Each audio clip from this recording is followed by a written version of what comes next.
Selamat sore Bu, ada yang bisa saya bantu? Iya Bu, saya kan baru habis melahirkan pertama Bu, udah 6 hari yang lalu. Iya. Terus ini kan mau kontrol, saya tuh kan tubuh saya kan udah capek Bu.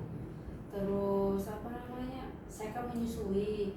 Cuma katanya ibu sama mertua itu kan ada pantangan makan gitu loh Bu. Oh gitu. Baik, sebelum saya akan menjelaskan, saya akan perkenalkan dulu. Nama saya Bu Fidan Yuliana yang pada sore hari ini bertugas.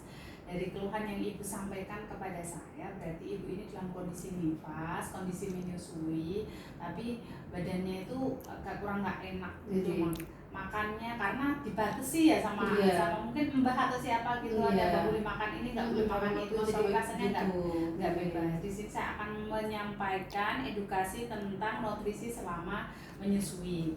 Nah, kalau kebutuhan nutrisi Ibu selama menyusui itu udah paham apa belum Bu? Belum semua Bu. Belum semua paham. Baik. Nutrisi pada saat Ibu nifas atau postpartum atau Ibu habis melahirkan itu yang pertama harus memenuhi kebutuhan nutrisi ibu dan bayinya, kemudian menunjang tumbuh kembang bayinya dan mencegah anemia atau kekurangan nutrisi pada ibu setelah melahirkan. Jadi menu-menu yang diberikan itu adalah menu-menu seimbang yang bergizi agar bisa mencakup kebutuhan ini, kebutuhan untuk menyusui bayinya dan juga kebutuhan untuk ibu. Kemudian kebutuhan energi pada ibu nifas untuk 6 bulan pertama yaitu terjadi penambahan kebutuhan energi sekitar 500 kalori per hari. Kemudian makan makanan yang beraneka ragam yang mengandung karbohidrat, protein hewani, nabati, sayur dan buah itu sangat-sangat penting untuk memberikan suplai kebutuhan gizi pada ibu setelah melahirkan. Kemudian ibu setelah melahirkan itu membutuhkan banyak vitamin ya, terutama misalnya vitamin A. Fungsinya dari vitamin A itu untuk meningkatkan kandungan vitamin A pada ASI, sehingga bayi akan lebih kebal dan jarang terkena penyakit infeksi karena kebutuhan vitamin A-nya juga terpenuhi dari ASI ibunya. Kemudian kesehatan ibu lebih cepat pulih lagi setelah melahirkan apabila kebutuhan vitaminnya itu terpenuhi dari sumber makanan yang ibu makan. Kemudian sumber makanan yang mengandung vitamin A yaitu kuning telur, hati, mentega, sayuran berwarna hijau dan buah-buahan yang berwarna kuning, yaitu seperti wortel, tomat, nangka. Dan selain itu ibu nifas untuk mendapatkan vitamin A tidak hanya dari makanan saja, tetapi ibu nifas juga ada tambahan kapsul vitamin A dengan dosis 200.000 international unit diberikan sebanyak 2 kali. Pertama setelah melahirkan, kedua pada saat 24 jam pemberian setelah melahirkan. Jadi hukumnya wajib ya Bu ya, ibu yang setelah melahirkan itu harus mendapatkan kapsul vitamin A. Karena apa? Untuk memenuhi kecukupan vitamin A di dalam tubuh pada saat ibu setelah melahirkan, dan tujuannya tadi adalah untuk cepat memulihkan kondisi ibu dan juga untuk agar anak yang dilahirkan itu yang menyusui dari air susu ibunya itu akan menjadi kebal dan tidak gampang terkena penyakit. Kemudian selain makanan, ibu nifas itu juga butuh cairan yang cukup, yaitu untuk mengatur kelancaran metabolisme dalam tubuh. Ibu nifas harus minum sedikitnya 3 liter atau 14 gelas setiap hari dan dianjurkan ibu untuk minum setiap kali sehabis menyusui.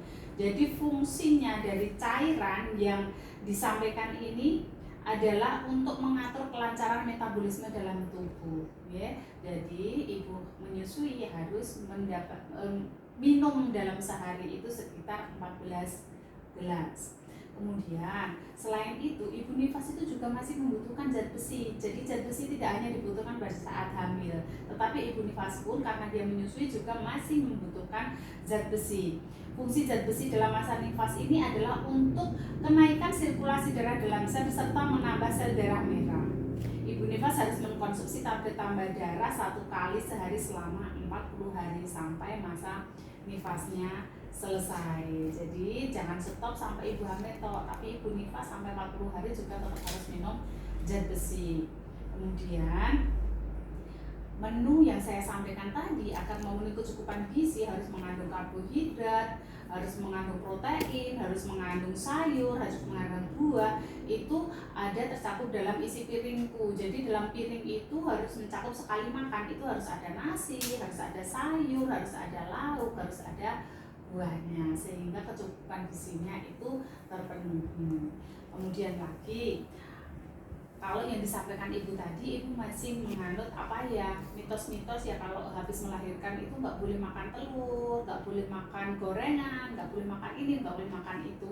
Sebenarnya yang namanya mitos itu tidak benar. Jadi justru dengan makan makanan yang beragam itu akan memberikan apa ya, porsinya itu lebih lengkap, kecukupan gizinya makin terpenuhi. Kalau ada banyak pantangan, nanti akibatnya juga pada masa nifasnya itu akan memperlambat proses dari penyembuhan lukanya, karena proteinnya juga akan berkurang, produksi asinnya dapat berkurang dan lain sebagainya. Jadi lebih banyak ruginya ketika ibu nifas itu harus pantang-pantang makanan tersebut ya.